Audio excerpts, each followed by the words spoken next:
Okay guys, so we've gone over why my hat is missing and ultimately why you have to look at my crazy blonde hair. So we've gone over that in the past, but today we are going to be talking about my entire island setup for island survival, whether that's on rivers or whether that's on lakes, regardless to the island that I'm on. We're going to be discussing the general equipment that I take with me on these trips. So let's jump right into it. Okay, so the primary reason I'm doing this video is a lot like when I went over my survival island knife setup, and that is for views. Just kidding. Not really, but it's because that this equipment is the baseline for what I use, and so to basically break it down so you guys don't have to wonder or ask questions, you'll just know, what I'm using in general for survival island. So this is the general baseline. Obviously sometimes I'll bring out like my AK, or sometimes I bring out extraneous gear just for the fun of it or just for other reasons. So first, to start off, I use my backpack, and actually for the most part this is what it looks like, actually minus generally the saw. Sometimes I bring it, but most of the time most islands are so desolate that there's really no wood that you can saw down, and honestly most of the wood's driftwood, so you don't really have to saw much wood down because the bigger pieces of wood that are of a saw size are actually just sitting there already on the beach for you to use. So this is my Camelback linchpin. It's been with me for a very long time. Obviously it's kind of like my multi-purpose, multi-mission kind of setup. But in this, I'm not going to go into this because it gets really boring with all the technical details, but the specific things that I like to carry in here for islands are a water purification device, whether it's a Gravity Works by Platypus, or whether it's some other water filtration device or tablets. I like to have that in here because obviously being around mass bodies of water, there's a lot of potential to get drinkable water. So that's the primary thing I like to have in here, and then obviously a sleep system of sorts. Sometimes it's my hammock, but to be honest, I'm actually beginning to phase out my hammock because hammock life has been fun, but there's a few tents that I actually want to try out, so the hammock system is kind of getting phased out.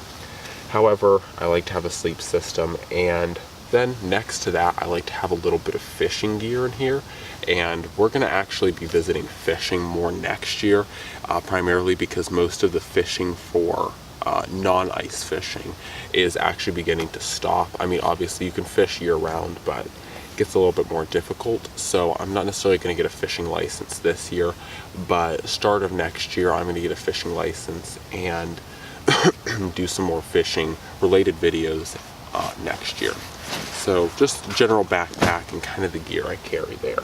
So on the neck, I like to carry the Mora Eldris. Now, once again, the primary emphasis to all my knives is that I need knives that are very rust resistant, because when you're on a lake or when you're on a river, or even if you're out in the ocean, you're in contact with a lot of water, whether it's fresh or salt water. So I use the Eldris because it's a 1228, or I think it's like 1227C, like 12C27 and Sandvik steel. It's some type of Sandvik, but like I said, it's stainless, it's very rust resistant, and the reason why I've chosen such a small neck knife is because I'm running such a large belt knife that I need something that's more of a companion knife to do more fine, delicate tasks, such as gutting a fish, or really like filleting a fish, kind of like dressing a fish, and doing some of the more finer crafts.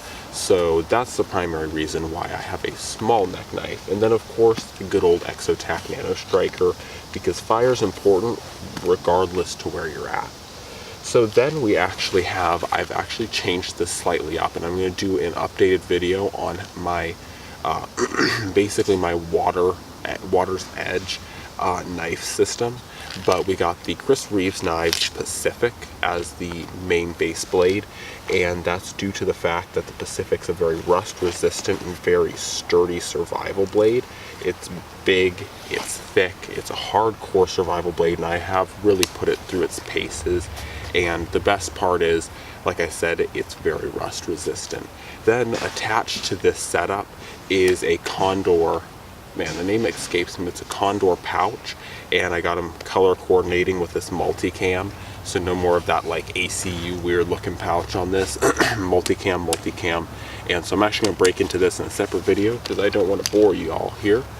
And then to pretty much wrap it up, you know, I have a few things in my pockets, but generally I don't really use most of the stuff in my pockets.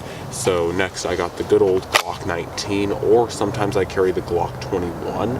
Funny enough, in both of my island videos I've done, I was actually carrying the 21, but I like the Glocks because the one thing is, in wherever you are, when you're on islands, it's a very dirty environment. There tends to get a lot of sand, silt, or just fine particle matter into your firearms. So I like very robust and very foolproof kind of guns, things that aren't going to jam very easily, or things that aren't going to stop working, like a 1911 that has tighter tolerances. So I like the Glock for that primary reason, that I don't really have to worry about if silt gets in, you know, the slide. It's going to make a nasty kind of gritty sound, but it's not going to be the end of the world. And then of course, just got a couple mags. So, you know, just a couple, your average Glock 19 mags. So really that's just about it for, for what I use on an island. Like I said, the needs between forested areas and islands are really different because, like I said, there's not as much harvesting of wood or felling trees, and there's a lot more of shading yourself from the sun, protecting yourself against the wind, and starting fires. Fishing is another huge thing that generally you don't have to worry about as much if you're in a forest. In a forest, it's more like hunting. So anyways, guys, that's really all I have to say on this. And as always, guys, God bless, and I'm out.